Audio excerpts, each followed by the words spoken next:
Good morning, boys and girls. I wanted to share with you one of my favorite books. It's called Wild About Books because I hope you continue to read during the summer. So let me read this aloud to you. It's called Wild About Books. It has some really great pictures too. Come down here.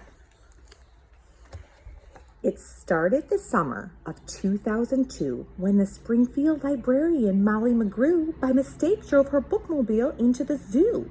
Molly opened the door and she let down the stair, turned on the computer, and sat in her chair. So here's her bookmobile. You ever seen one of those? By reading aloud from the Good Dr. Seuss, she quickly attracted a minx and a moose, a wombat, an oryx, a lemur, a lynx, 8 elephant calves, and a family of skinks.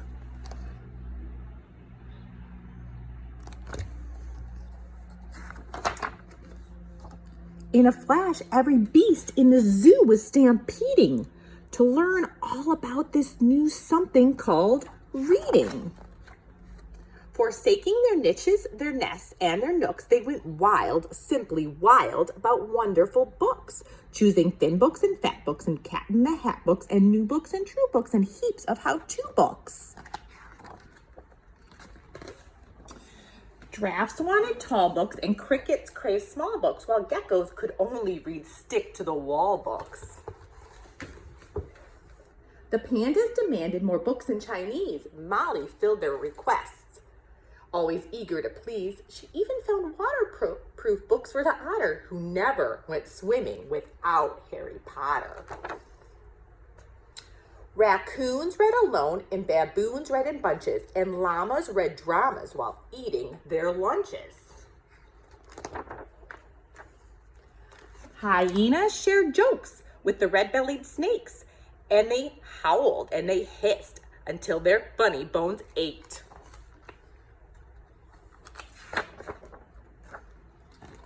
A tree kangaroo who adored Nancy Drew began solving mysteries right there at the zoo, such as, why were the Bandicoots books overdue?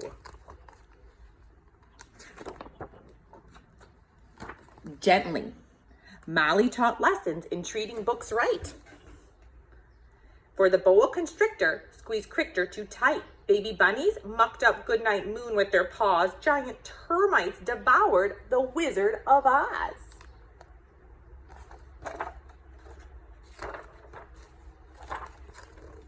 And Bear's love of books was completely outrageous. They'd licked all the pictures right off of the pages. That's silly. Tasmanian devils found books so exciting, then soon they had given up fighting for writing. They made up adventures so thrilling and new that the others decided to be authors too. Pythons wrote with their tails, penguins wrote with their quills, or their bills rather, and porcupines wrote with their very own quills.